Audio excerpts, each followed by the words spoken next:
अफदाली था कौन? नादिर शाह का सेनापति था, बाद में अफगानिस्तान का शासक। नादिर शाह कौन था? देखिएगा, 1739 से लेकर 1767 तक बार बार भारत पर नादिर शाह और अफदाली का आक्रमण लगातार हो रहा था। नादिर शाह तो एक ही बार 1739 में आया था। 1739 में जो करनाल है, हरियाणा का करनाल, यहाँ पर नादिर शाह ने आक्रमण किया। ईरान का शासक था नादिर शाह।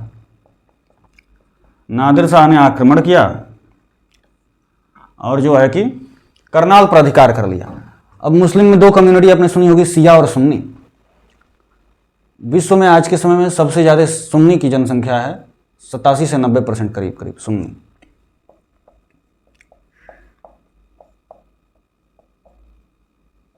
%90 और 10 से 13% शिया हैं।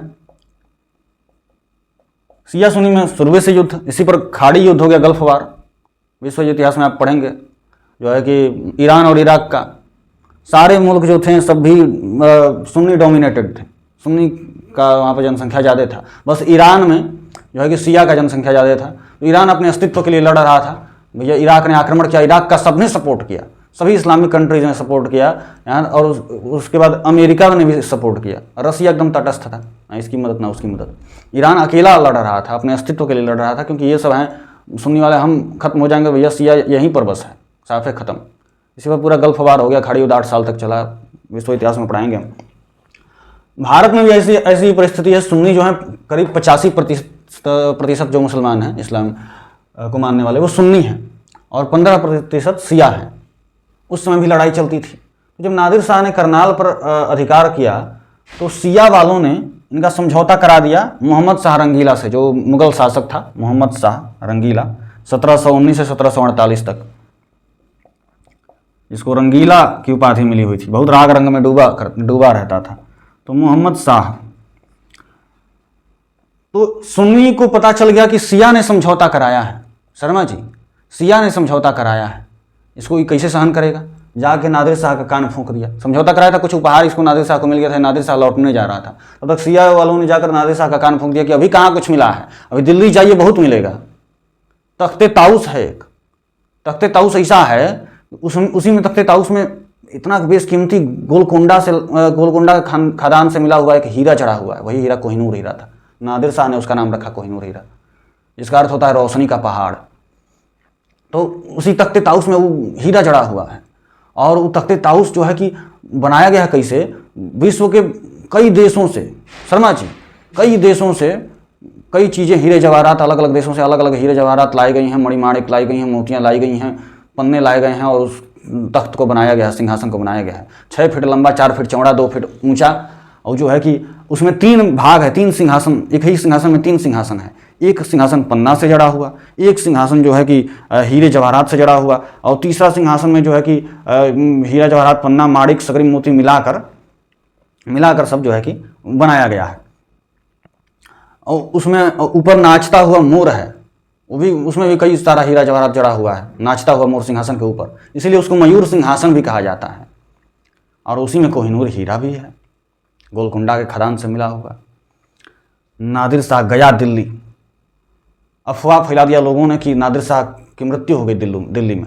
अभी गुस्सा आ गया कि हमारा मृत्यु कराता है। अब बताते हैं मृत्यु का होता है, मृत्यु का तांडव दिखाते हैं। कत्लेआम का आदेश करवा दिया, पूरे दिल्ली में कत्लेआम करवा दिया एकदम। मोहम्मद शाह एकदम हाथ जोड़ लिया कि महाराज का चाहिए रउरा, सुन ले बानी एगो तख्ते ताउस बा, ले ली, उनमें कोहिनूर हीरा ले ली, मयूर सिंहासन ले ली, ओकर पैरवा सोना के बनल बा, सब उठा के सिंहासन दे दिए।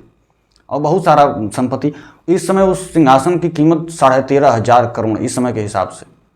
उसी में कोहिनूर हीरा था। तो कोहिनूर हीरा इंग्लैंड में कैसे चला गया? गोलकुंडा के खदान से पहले मिला, विक्रमजीत सिंह के पास पहुंचा।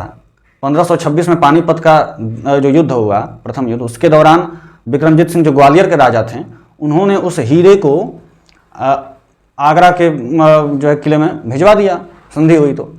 अब इससे मुगलों के पास वो हीरा आ गया। फिर जो है कि ये नादिर शाह, मोहम्मद शाह से, रंगीला से नादिर शाह को हीरा मिल गया।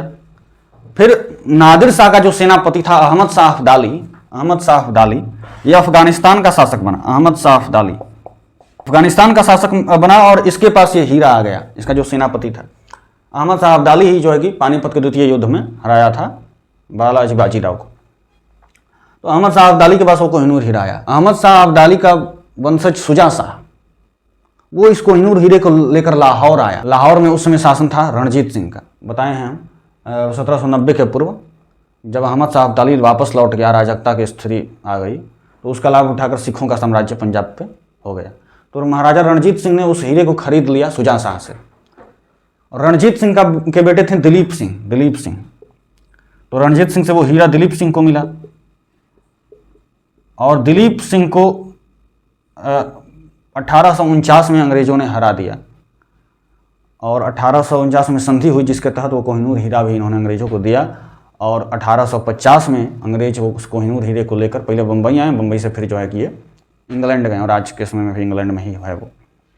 खैर, तो अहमद शाह अब्दाली नादिर शाह का सेनापति था।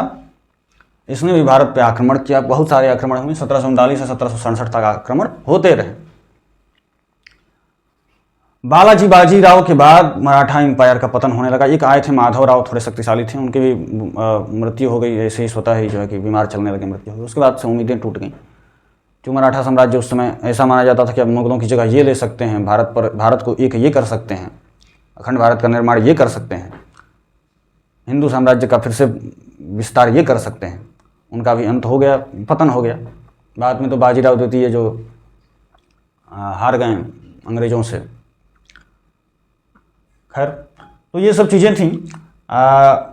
मतलब केंद्रीकृत सत्ता का जो है कि यहाँ पर अभाव था, शक्ति बहुत कमज़ोर थी और इसका पता चल गया अंग्रेजों को और तब जब मोहम्मद शाह रंगीला पराजित हो गया बुरी तरह से। सभी ने इसका लाभ उठाया और हम देखते हैं कि 18वीं सदी के मध्य भारत के नक्शे की क्या दशा होती है, आपको दिखा रहे हैं। इसका कितना लाभ इन्होंने उठाया।